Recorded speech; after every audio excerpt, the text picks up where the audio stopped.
Hello viewers, welcome back to my YouTube channel. How are you? Hope you all are doing well in your life.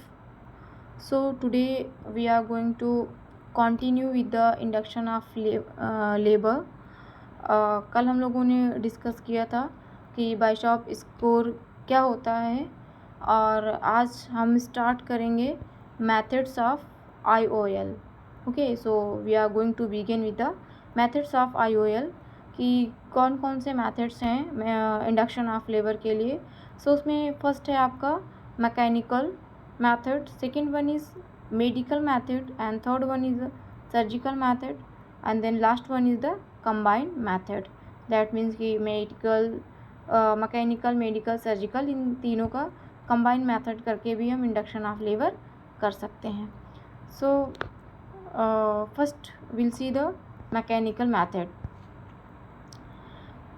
If you talk about the mechanical methods, so mechanical method जो है ये effective होता है, means it is very effective type of induction of labour and then low cost. That means कि इसमें बहुत ज़्यादा खर्चा भी नहीं आता है and low risk of tachysystole and there is the low chances of टैकिसिस्टोल.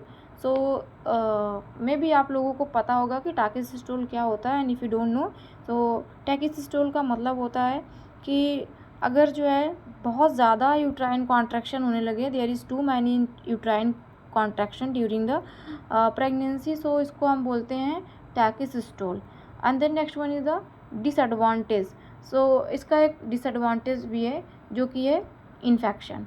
Means infection हो सकता है क्योंकि क्यों हो सकता है, क्योंकि मैकेनिकल इंडक्शन में एज यू नो कि इसमें जो है कोई ना कोई डिवाइस यूज़ किया जाएगा. ठीक है, तो डिवाइस में आपका हम जैसे यूज़ किया जाता है, इसमें फॉलिव कैथेटर यूज़ किया जाता है और डबल बलून कैथेटर यूज़ किया जाता है. सो फॉलिव कैथेटर जब यूज़ करते हैं तो उसमें आप सभी को पता है कि कैथेटर को इन्फ्लेट किया जाता है जिससे कि वो अपने प्लेस पे बना रहे, स्टेबल हो जाए.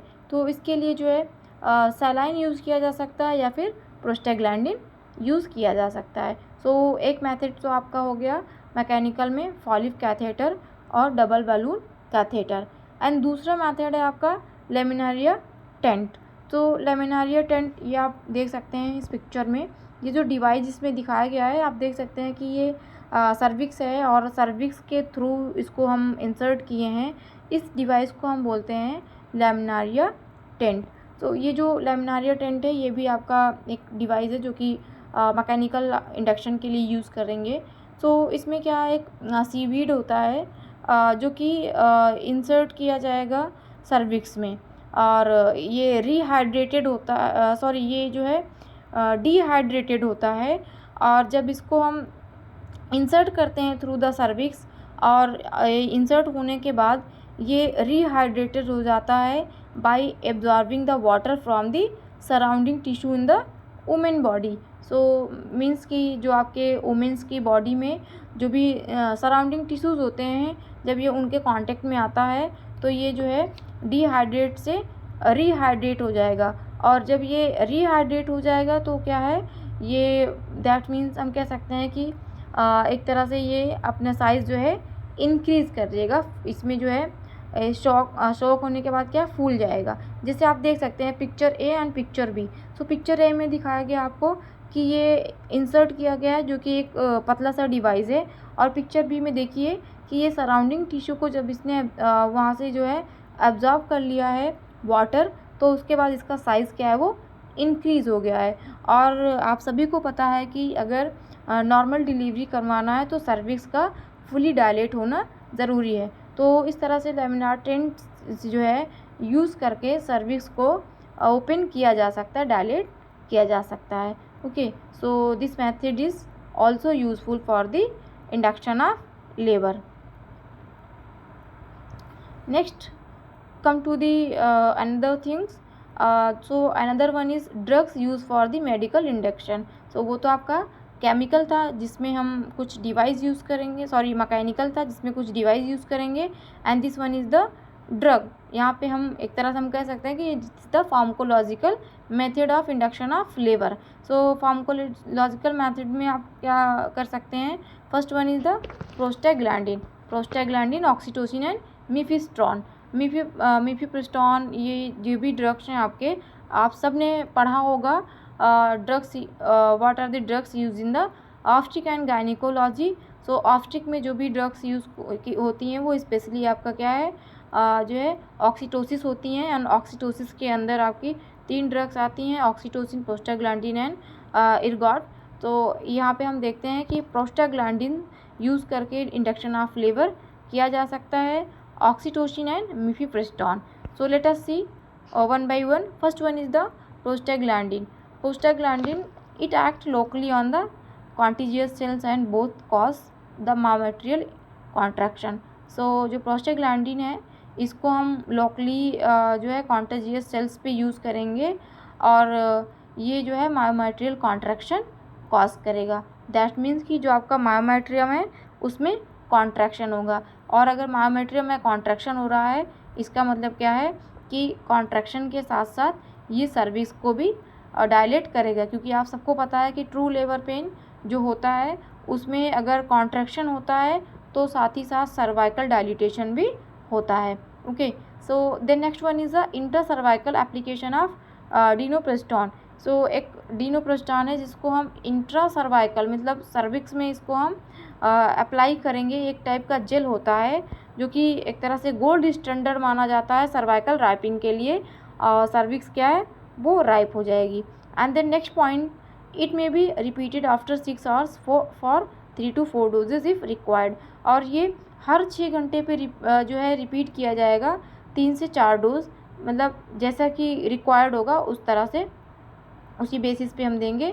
Then next point is the women should be in bed 30 minute following application and is monitored for uterine activity and fetal heart rate.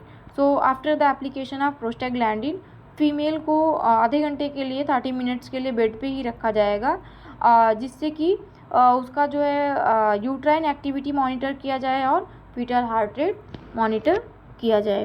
Then next है आपका मीसोप्रेस्टॉल। मीसोप्रेस्टॉल इसका जो रूट है वो क्या है, ट्रांसवेजाइनली या फिर ओरली आप दे सकते हैं, मतलब वेजाना में इंसर्ट किया जा सकता है या फिर ओरल दे सकते हैं। इसका डोज क्या है, 25 microgram vaginally every 4 hours is found other superior और similarly effective to that PG two for cervical ripening and labour induction. So that means ये भी क्या आपका 25 म्यूग्राम जो है वेजाइनली दिया जाएगा एवरी 4 आवर्स पे, और ये एक्ट करता है आपका same like prostaglandin. And then इसका जो मैक्सिमम डोज है वो 6 to 8 डोज दिया जा सकता है, और ये it is also helpful for cervical ripening and induction of labour. Then next is side effects. So आपका मीज़ोप्रेस्टॉल जो है इसके कुछ साइड इफ़ेक्ट भी हैं, जैसे टैकीसिस्टोल और meconium passage, and then fetal heart rate irregularities and uterine rupture. So there may be the chances of tachycystole and then meconium passes. So I think आप लोग meconium क्या होता है जानते हैं, क्योंकि this topic is important for the BSc 4th year and GNM 3rd year. सो आप सब ने पीडियाट्रिक पढ़ा होगा, पीडियाट्रिक में मिकोनियम का काफ़ी ज़्यादा जो है चर्चा हुआ होगा। मिकोनियम मीन्स होता है आपका कि जो बेबी होता है उसका जो फर्स्ट स्टूल होता है जो पास करता है उसको हम मिकोनियम बोलते हैं। तो मे बी जो है स्ट्रेस की वजह से बेबी मिकोनियम पास कर दे inside the mother womb. Next है आपका fetal heart rate. Fetal heart rate में इरेगुलरिटीज़ पाई जा सकती हैं और यूट्राइन रप्चर हो सकता है। Then next one is the contraindicated. तो कॉन्ट्राइंडिकेशन क्या है, अगर मदर जो है उसका इससे पहले LSCS हुआ हो तो फिर हम मिसोप्रोस्टॉल नहीं देंगे। Then next come to the another drug that is oxytocin. So oxytocin is more popular, everyone knows about the oxytocin. It is also required for the IOL means induction of labor. So let us see what is the action of oxytocin. It is uterine activity. It is used for the uterine activity. That means कि ये जो uterine activity है उस पर work करेगी, मतलब contraction create करेगी और सर्विक्स को डायलेट करेगी, क्योंकि कॉन्ट्रैक्शन होगा तो नो डाउट सर्विक्स डायलेट होगा ही, एंड देन लेबर पे इफेक्ट कॉज करेगी सर्विक्स को राइप करके. Then oxytocin is effective for IOL when cervix is ripe. So once the cervix is ripe, this drug is effective for the induction of labor. Then next one is dose क्या है oxytocin का 0.5 to 2.5 micro unit per minute, means micro unit दिया जाएगा per minute. Initiated at the doses of 1 micro unit per minute, then increase किया जाएगा x या फिर 2 micro unit per minute दिया जाएगा एवरी 20 to 30 मिनट पे. एंड मैक्सिमम डोज इसका क्या है 16 to 30 micro unit per minute. Then next come to the mifepristone. So this is the last. It blocks both progesterone and glucocorticoid receptor.